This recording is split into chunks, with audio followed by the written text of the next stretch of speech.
नमस्कार। उत्तर माघे प्रदेश देख रहे हैं आप, मैं अवधेश। उत्तर माघे प्रदेश में आज बात होगी एनकाउंटर पॉलिटिक्स की।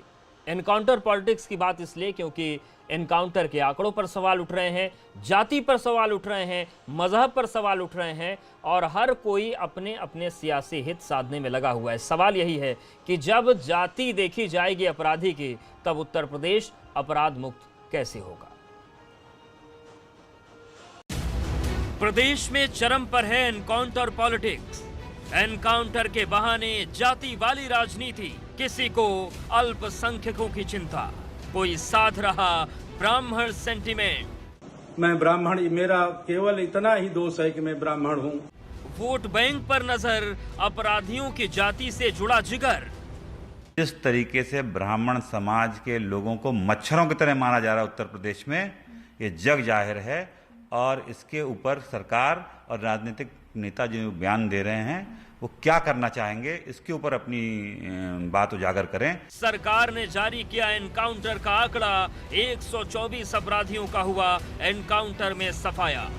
जारी है रार एनकाउंटर पॉलिटिक्स पर आंकड़ों का प्रहार। एनकाउंटर पर जब आएगा सियासी आवेश, तब कैसे थमेंगे केस। उत्तर माघे प्रदेश। तो जो सवाल उठे हैं, एक बार हम आपको आंकड़े दिखा देते हैं कि योगी सरकार में एनकाउंटर्स जब जाति और धर्म के नाम पर सवालों के घेरे में है तो आंकड़े क्या कहते हैं। 31 मार्च 2017 से लेकर अब तक के आंकड़े सामने आए हैं और क्या आंकड़े कहते हैं ये हम बताते हैं। योगी सरकार में 124 अपराधी एनकाउंटर में मारे गए हैं। 31 मार्च 2017 से 9 अगस्त 2020 तक का आंकड़ा सामने आ गया है। ठाकुर, वैश्य, पिछड़े और SC/ST के जो लोग हैं 58 अपराधियों का एनकाउंटर हुआ।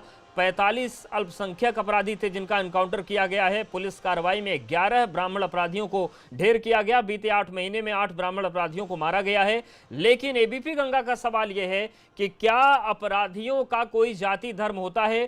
क्या उनको जाति और धर्म के चश्मे से देखा जाना चाहिए? और अगर ऐसा सियासत करेगी तो फिर उत्तर प्रदेश में लॉ एंड ऑर्डर क्या खस्ताहाल नहीं हो जाएगा। सीधे मेहमानों का रुख करते हैं। हमारे साथ दिलीप श्रीवास्तव जी जुड़ गए हैं, नेता भाजपा। उदयवीर सिंह, MLC सपा।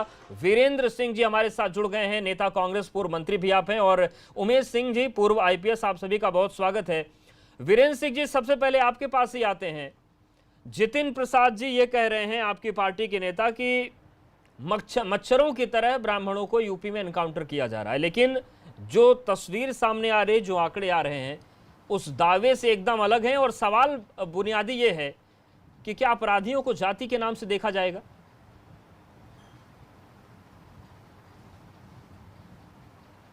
अवधेश जी, लगभग 30 साल से अधिक का समय हमको सक्रिय राजनीति में हो गया जी। और हमने पूरी राजनीति में इस तरीके की राजनीति की अपराधी को जाति और धर्म के नाम पर नामकरण किया जाए, ये पहली बार हम लोग देख रहे हैं। और ये बड़ा दुर्भाग्यपूर्ण स्थिति है पूरे उत्तर प्रदेश की कि जब कोई अपराधी अपने स्वजातीय को ही मारता है तब भी, और ज्यादा से ज्यादा ये लोग अपनी गलतियों को छिपाने के, लेकिन वीरेंद्र जी, ये जो अपराधियों का जाति देखने का झंडा बुलंद हुआ, वो तो आपकी पार्टी की तरफ से शुरू हुआ। फिर चाहे जितिन प्रसाद जी की बात करें या प्रमोद कृष्णम जी की बात करें, उन्होंने ही विकास दुबे के एनकाउंटर के बाद ये सवाल उछाला उत्तर प्रदेश में। देखिए, ये जितेंद्र प्रसाद जी हो चाहे प्रमोद कृष्णन जी हो, ये इनका अपना विचार हो सकता है, ये मेरी पार्टी का विचार नहीं है। पार्टी मानती है कि अपराधियों की कोई जाति नहीं होती, कोई धर्म नहीं होती। मेरा मानना ये है कि जिस तरीके से उत्तर प्रदेश सरकार नए नए प्रयोग कर रही है अपराध को खत्म करने के लिए, ये सारे प्रयोग उसको इस तरफ ले जा रहे हैं कि अपराधियों की संख्या, अपराधों की संख्या, चाहे वो महिला से अपराध हो, बच्चों के संदर्भ में अपराध हो या अन्य अपराध हो, वो बढ़ रही है। ठीक, अपराध बढ़ रहे हैं। उदयवीर सिंह जी, सवाल ये है, बिकरू कांड और उसके सरगना के एनकाउंटर के बाद जिस तरीके से राजनीति को ब्राह्मणों की तरफ घुमाने की कोशिश की गई, उसके बाद जब पूरा धुरी घूमने लगी तो आपकी पार्टी भी परशुराम की मूर्ति को लेकर आ गई। सवाल यह है कि क्या किसी भी स्तर पर अपराध और जाति को जोड़ा जा सकता है क्या? ये खतरनाक राजनीति नहीं लगती कि उत्तर प्रदेश में शुरू हो गई है? दो तीन भ्रांतियां पहले दूर कर दूं मैं। पहली बात ये कि समाजवादी पार्टी ने परशुराम जी की मूर्ति लगाने की कोई घोषणा नहीं की है। ब्राह्मण समाज के कुछ नेता जो समाजवादी पार्टी से जुड़े हैं वो लगाना चाहते हैं, और आज से नहीं, इससे पहले उन्होंने छुट्टी की मांग की थी। वो अपने समाज का, हर समाज के जुड़े नेता कुछ न कुछ कार्यक्रम करते रहते हैं, वो उसी का हिस्सा है। ये पार्टी का एजेंडा नहीं है और इसको पार्टी कोई विरोध नहीं करती। पार्टी अपने समाज के किसी महापुरुष को कोई आगे बढ़ाना चाहता है, हम उसका स्वागत करें, वो अपना करें, हमें कोई मतलब नहीं। दूसरी बात मैं आपसे ये कहना चाह रहा हूँ, ब्राह्मणों का विषय बिरकू कांड से जोड़ देना, इस विषय को दबाने की कोशिश करना है, क्योंकि माननीय मुख्यमंत्री योगी आदित्यनाथ जी की अपनी लोकल राजनीति में हमेशा ही ब्राह्मणों से अदावत रही है। गोरखपुर की राजनीति आप उठा के देख लीजिए, पूर्वांचल की राजनीति आप उठा के देख लीजिए, और मुख्यमंत्री बनने के बाद उन्होंने उन लोगों को टारगेट भी किया। तो सवाल इनकाउंटरों का नहीं है, सवाल जो हत्याएं हो रही हैं वो भी हैं।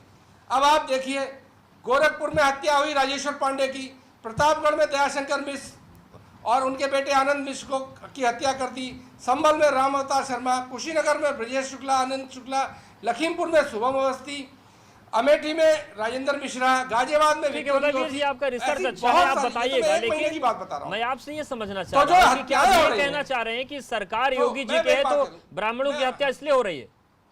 क्या बात कर रहे हैं सर आप? नहीं, क्योंकि सरकार को लेके, योगी जी को लेके एक मानसिकता है कि वो ब्राह्मण विरोधी व्यक्ति हैं। उन्होंने गोरखपुर में पहले माननीय शिव प्रताप शुक्ला जी की राजनीति समाप्त की, उसके बाद हरिशंकर तिवारी जी से उनका पुराना झगड़ा रहा, मुख्यमंत्री बनते ही उनके यहाँ छापे डलवाए, उनकी गिरफ्तारी करवाने की कोशिश की, उसके बाद प्रदर्शन हुए। तो इसका एक पुराना इतिहास है और समाज के लोग संदेश लेते हैं बड़े नेताओं से, मुख्यमंत्री के व्यवहार से, उनकी बोली से, उनकी भाषा से लोग एक संदेश लेते हैं कि हमको टारगेट कहाँ करना है। जो पुलिस के अधिकारी है, ठीक है, आपको लगता है कि टारगेट करते हैं ये पुलिस अधिकारियों की बात की तो उमेश सिंह जी हमारे साथ जुड़े हैं, पूर्व आईपीएस। मैं एक मिनट खत्म कर लूं। ठीक है, खत्म कर लीजिए। जी खत्म कर लीजिए अपनी बात। मैं खत्म कर लूं तो सारा प्रशासन, सारा शासन मुख्यमंत्री की मंशा के हिसाब से कार्य करने की कोशिश करता है, और इस तरीके से एक सामने आंकड़ा ला दिया गया कि ज्यादा इनकाउंटर करोगे तो आपको अच्छा अधिकारी माना जाएगा। अपराध कितना हो रहा है ये गिना नहीं जाएगा। अपहरण हो रहा है गोरखपुर में, उस बच्चे की हत्या हो जा रही है तो कप्तान पे कार्रवाई नहीं होगी। डकैती हो रही है आज के जमाने में, अपहरण और डकैती बंद हो गए थे हो ना, लगातार हो रहे हैं, उन पर कार्रवाई नहीं होगी। इसलिए इस तरह की बातें सामने आ रही हैं। ठीक है, दिलीप श्रीवास्तव जी हमारे साथ जुड़ गए हैं, नेता भाजपा। दिलीप जी, कुछ जातियों और कुछ लोगों, उदयवीर सिंह जी हमारे साथ जुड़े हैं, एमएलसी समाजवादी पार्टी के। उनका साफ तौर से कहना है कि ब्राह्मण विरोधी चीजें उत्तर प्रदेश में चल रही हैं और प्रशासन उसी राह पर आगे बढ़ रहा है। देखिए, जिस तरह से उत्तर प्रदेश में समाजवादी पार्टी का सफाया हुआ है, जमीन है नहीं, धरातल है नहीं, तो उल जुलूल की बातों से एक राजनीतिक पहाड़ और राजनीतिक समीकरण साधने का प्रयास किया जा रहा है। उत्तर प्रदेश का जन्मांतर जानता है कि अपराधी जाति नहीं होती, इस जातिगत उदयवीर जी आते हैं डालने का काम उत्तर प्रदेश में समाजवादी पार्टी। बात अपराधियों की नहीं हो रही है, जातियों इसको घुमाने की कोशिश न करें। बात अपराधियों की नहीं हो रही है, बात हत्याओं की हो रही है। का काम किया, बात हत्याओं की हो रही है। राजनीतिक दुकानें बंद हो गई हैं, हत्याओं की हो रही है। राजनीतिक दुकानें बंद हो जब विजय मिश्रा का वोट लेना होता है तो उसके पैर पे गिर जाते हैं, और आज जो है बलात्कार का मुकदमा आप चिन्हानंद के ऊपर से उठाएंगे। जाति होती है, मैं इनसे पूछना चाहता हूँ, उत्तर प्रदेश की जनता पूछना चाहती है, वोट लेना हो तो विजय मिश्रा के पैर पे गिर जाएंगे। उसकी कभी उस पीड़ित व्यक्ति का हाल जानने का काम आपने किया? कभी उसकी जाति जानने का काम किया? बात लगातार वो आपका रिश्तेदार होगा, उसकी बात नहीं हो रही। एक दूसरे से लोगों को लड़वाने का काम बात उस अपराधी की कोई नहीं कर रहा। स्वस्थ मानसिकता आपने उन विधायकों पर कार्रवाई क्यों नहीं की जिस विधायकों का उस अपराधी से संबंध था? का भी जो है सामर्थ्य रखिए। उन विधायकों पर कार्रवाई क्यों नहीं की जिनका संबंध था उस अपराधी और सामर्थ्य न होने के कारण उत्तर प्रदेश के जनमानस ने आपको बाहर किया, और आज फिर इसी तरह की बातें आप कर रहे हैं।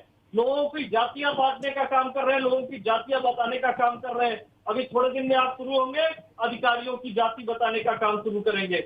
उत्तर प्रदेश में हर एक व्यक्ति की जाति बताने का काम समाजवादी पार्टी ने किया, बसपा ने किया। ठीक है। और जनता ने उसको। दिलीप जी, उदयवीर जी आते हैं आपके पास, लेकिन अब सवाल चूंकि प्रशासन पर भी उठ रहा है, अधिकारियों पर भी बातें सामने आ गई। उमेश सिंह जी, जिस तरीके की राजनीति हो रही है और जिस तरीके के आरोप लग रहे हैं, किसी को, हाँ उदयवीर जी आते हैं, किसी को विकास दुबे के एनकाउंटर का दर्द हो जाता है, कोई बटला हाउस एनकाउंटर के बाद किसी की आंख में आंसू आ जाते हैं, कोई किसी और अपराधी के मारे जाने पर दुखी हो जाता है। इन चीजों को लेकर प्रशासन पर भी सवाल उठ रहे हैं। इसलिए हम आपका स्टैंड जानना चाहते हैं कि ये जो राजनीति शुरू हुई है, एक पूर्व आईपीएस के नाते आप कितना खतरनाक मानते हैं इसको कानून व्यवस्था के लिए? अपराधी की भी जाति होती है। बहुत दो टूक शब्दों में कहो तो बहुत खतरनाक है और बहुत बुरी बात है। ये अपराधियों और अपराधों का राजनीतिकरण ये शुरू से होता रहा है और उसी की कड़ी में ये जो जाति से जोड़ करके अपराधी को जोड़ा देखा जा रहा है, ये एक और उसपे एक अगला कदम है। यदि आप अपराधी को जातियों में बांटेंगे, जब आपका मन होता है तब कहते देते हैं कि अपराधी की कोई जाति नहीं होती, और जब आपका मन होता है तब आप कह देते हैं अपराधी की जाति है। वो चाहे बाटला हाउस एनकाउंटर हो, चाहे शिव प्रकाश शुक्ला का एनकाउंटर हो, चाहे विकास दुबे का एनकाउंटर हो, या रविंदर शाही थे गोरखपुर के, या हरशंकर तिवारी थे, कि जितने भी बड़े बड़े लोग अपने समय के रहे, चाहे मुख्तार अंसारी हो, अगर आप इनको जाति से जोड़ के देखेंगे तो निश्चित रूप से फिर बहुत ही विकराल रूप और विभत्स रूप आएगा समाज का आपके सामने। और ये उसी मानसिकता के लोग हैं जो समाज को जातियों में बांट करके एक विभत्स रूप देना चाहते हैं। अपराधी अपराधी है, वो जाति का इस्तेमाल अपने फायदे के लिए करता है। उदयवीर जी, सवाल ये है कि वीरेंद्र सिंह जी भी हमारे साथ जुड़े, उनके पार्टी के दो बड़े नेताओं ने डंका पीटा। प्रियंका गांधी लगातार ब्राह्मणों को साधने की कोशिश कर रहे हैं, उसके बावजूद वो ये कह रहे हैं कि जाति के चश्मे से अपराधी को नहीं देखा जा सकता। लेकिन आपने अभी विजय मिश्रा का नाम लिया, क्या विजय मिश्रा की वजह से आप लोग बौखलाए हुए हैं? 70 अपराध नहीं दिख रहे और विजय मिश्रा ये कह रहे हैं कि मुझे इसलिए टारगेट किया जा रहा है क्योंकि मैं ब्राह्मण हूं। क्या उसी राजनीति को सपोर्ट कर रहे हैं आप यहां पर? नहीं, मैं विजय मिश्रा के बिल्कुल पक्ष में नहीं हूं, लेकिन वो लोग विजय मिश्रा को अपराधी न बताएं जो राज्यसभा में वोट लेने के लिए उसके पैर पे गिर जाते हैं, समाजवादी पार्टी से डिफेक्ट कराते हैं और आज उसे अपराधी दिख रहा है। तो चश्मा तो एक ही होना चाहिए ना, मानक तो एक ही होना चाहिए।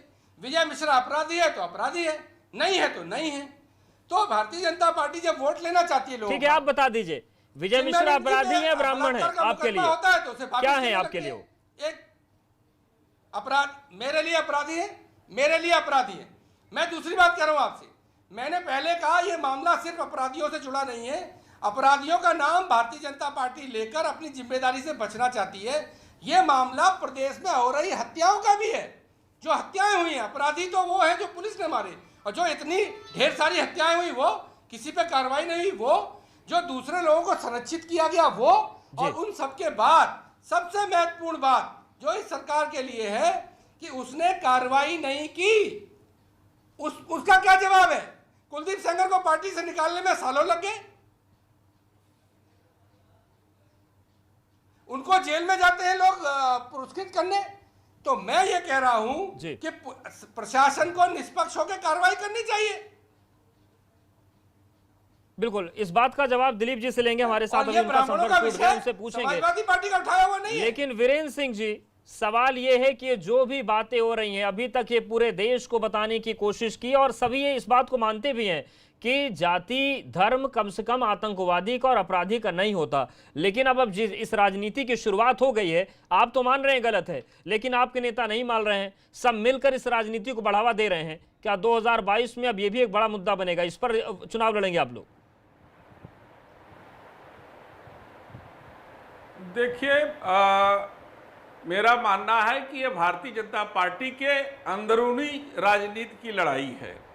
ये कुछ लोग दो खेमे में बटे हुए हैं और दो खेमे में बटकर जो मुख्यमंत्री के खिलाफ हैं वो इस तरीके की बातों को आगे कर रहे हैं, जो मुख्यमंत्री के पक्ष में वो दूसरी बातें कर रहे हैं। हमको इनके अंदरूनी लड़ाई में नहीं जाना है।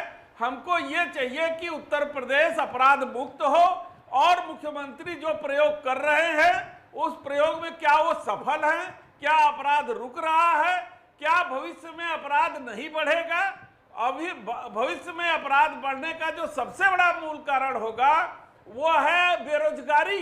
ये कोरोना के चलते बिल्कुल, और जो सवाल यही है बेरोजगार कि बच्चे बेरोजगारी हुए की हैं, बात जिनको ना रोजगार करके नहीं मिल रहा है, अगर जिनकी पढ़ाई सियासत छूट गई है अपराधी और की वो जाति छिनैती, ढूंढेगी डकैती, तो फिर वो क्या सारी कानून चीज। व्यवस्था सुधरेगी? सवाल ये है कि क्या अपराधियों को अब जाति के नाम पर बचाया जाएगा? यही हमारा आज का सवाल है। यहाँ पर वक्त एक बहुत छोटे से ब्रेक का है, ब्रेक के बाद लौटेंगे तो इस चर्चा को आगे बढ़ाएंगे। फौरन हाजिर होते हैं।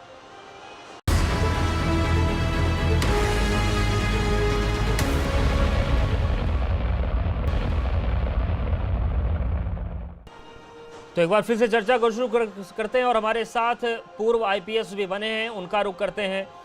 उमेश जी, जिस तरीके की दलीलें सामने आ रही हैं, जिस तरीके के दावे सामने आ रहे हैं, एक तरफ तो बात हो रही है कि एनकाउंटर हम इतने करेंगे कि अपराधी या तो अपराध छोड़ देंगे या तो प्रदेश छोड़कर भाग जाएंगे। लेकिन अगर सियासत के कई मजबूत धड़े अपने अपने जाति लेकर खड़े हो जाएंगे, विरोध शुरू कर देंगे, तब तो उनका मनोबल फिर से बढ़ जाएगा कि चलो हमारे पीछे तो राजनीति है, हमारे पीछे राजनीतिक दल है। कहां से टूटेगा हौसला? देखिए, इसमें दो चीजें बिल्कुल आपको अलग अलग करके देखनी होगी। एक कि क्या जिस तरह से अपराधों को कम करने की बात हो रही है या जो तकनीक अपनाई जा रही है अपराधों को कम करने के लिए, टांग में गोली मारना या मुठभेड़ करना या एनकाउंटर में अपराधी का मर जाना, ये एक अलग चीज है। लेकिन जब इसको आप जाति से जोड़ देते हैं तो यहीं से अपराध का राजनीतिकरण शुरू हो जाता है। तो अपराध रोकने के तरीके और उसको राजनीति से जोड़ने में दोनों तो अलग अलग मामले। यदि आप उसको राजनीति से जोड़ेंगे तो निश्चित रूप से फिर कोई भी तरीका सही नहीं होगा। आप कोई भी तरीका इस्तेमाल करेंगे, लोग राजनीति से जोड़ करके उसको आप बिगाड़ देंगे और उसकी फिर पूरी की पूरी जितनी भी कार्रवाई है उसको शून्य कर देंगे जी। लेकिन यदि आप अपराध को केवल रोकने की बात करते हैं और ये कहते हैं कि सब जिस तरीके से अपराध को रोका जा रहा है, क्या उसमें कोर्ट का साथ नहीं होना चाहिए? जिस तरह से हमारी अदालतें जमानत दे देती हैं, अपराधी पकड़ करके गया और दूसरे दिन वो जमानत बिल्कुल, और सुप्रीम कोर्ट को इस पर टिप्पणी भी करनी पड़ी जी, और सुप्रीम कोर्ट ने टिप्पणी भी किया है। तो सबसे बड़ी विडंबना की बात यह है कि जिस अपने ही अधीनस्थ कोर्ट को सुप्रीम कोर्ट हाईलाइट कर रहा है, हम और हमारे अधिकारी और हमारे नेता उस बात से बिल्कुल जैसे लग रहा है कि बिल्कुल बेपरवाह है। दिलीप श्रीवास्तव जी, सवाल ये उठता है कि मार्च 2017 से लेकर 9 अगस्त तक का जो आंकड़ा सामने आया, 124 एनकाउंटर हुए और चूंकि ब्राह्मणों के इर्द गिर्द बहुत राजनीति घूम रही है तो 11 ब्राह्मण अपराधियों का एनकाउंटर हुआ। लेकिन ये नौबत क्यों आ गई कि उन आपकी सरकार को आंकड़ा जारी करना पड़ रहा है कि इस जाति के इतने, इस जाति के इतने? क्या आप लोग ये नैरेटिव स्थापित करने में फेल हो गए कि हमारी सरकार जाति नहीं देखती, अपराध को मिटा रही है? विपक्ष ने इतना बड़ा शगुफा कैसे खड़ा कर दिया? कहीं पर तो आप लोग फेल हुए हैं। देखिए, अपराधी की जाति होती नहीं है, ये तो पहले स्पष्ट बात है। अपराधी जिसको मार रहा है, जो पीड़ित व्यक्ति है जिसको मार रहा है, वो अपने स्वार्थ के कारण मारता है, अपराधी मानसिकता के कारण मानता है। लेकिन जिस तरह से उत्तर प्रदेश में समाजवादी पार्टी हो, बसपा हो और कांग्रेस, जिस तरह से जिनकी राजनीतिक धरातल समाप्त हो चुके हैं, उन लोगों ने एक जाति के आधार बनाकर लगातार एक षड्यंत्र के तहत दुष्प्रचार करने का काम किया है। तो उनको एक आईना दिखाने का ये काम है कि ये वास्तव में देख लें कि दुर्दांत अपराधी किस जाति के हैं और वो लोग किन लोगों को मार रहे हैं। उन लोगों के खिलाफ कार्रवाई हुई है। उत्तर प्रदेश में जो अपराधी जिनको राजनीतिक संरक्षण जातिगत आधार पे और उनके वोट बैंक पे सेंधने के आधार पे लगातार ये राजनीति। लेकिन दिलीप श्रीवास्तव जी, बिकरू कांड में जितने लोगों का नाम आ रहा था गाहे बगाहे, प्रत्यक्ष अप्रत्यक्ष रूप से, कितने राजनीतिक सफेद पोशों को पकड़ा गया? क्योंकि ये चीजें सामने आई कि अपराधियों को पालने में बड़ा हाथ सियासत कर रहा है। ये तो पुरानी परंपरा एक बार फिर से लौट आई है। कैसे होगा अपराध मुक्त प्रदेश? देखिए, उत्तर प्रदेश का जनमानस अच्छी तरह से जानता है कि जिन लोगों को, जिन अपराधियों की जगह जेल में होनी चाहिए, उनको संरक्षण किसने दिया? उनको संरक्षण देने के कारण उन्हें बाहर आना पड़ा और उनको लगातार बिल्कुल ये अहम बात है उदयवीर जी। सवाल यही, कोई भी ऐसी पार्टी नहीं है जो अपराधियों को संरक्षण ना दे, अपराधियों को टिकट ना दे। और उत्तर प्रदेश ने तो क्या क्या देखा, अंधेरगर्दी की इंतहा हो गई। ऐसे ही क्या अपराध मुक्त प्रदेश होगा और क्या चीजें लौट रही है फिर से? किसने किया? फूलन देवी से लेके लंबी फेहरिस्त है अपराधियों को टिकट देने का, अपराधियों को संरक्षण देने का काम किसने किया राजनीति में? ठीक है उदयवीर जी, जवाब में समाजवादी अब पार्टी बोल ऐसा दिए, दल है बोल दिए, अब जिसने सुन ले। सबसे पहले उनको संरक्षण देने का अवधेश काम जी, किया। दिक्कत ये है चिल्ला के बहस खत्म करना चाहते हैं।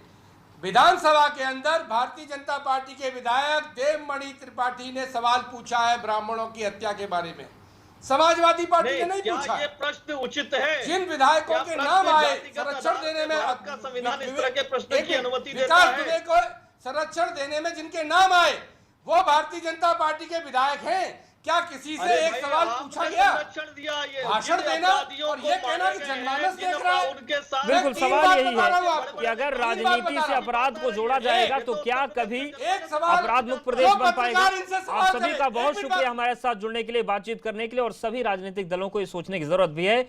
इन सब के बीच एक बड़ी खबर आ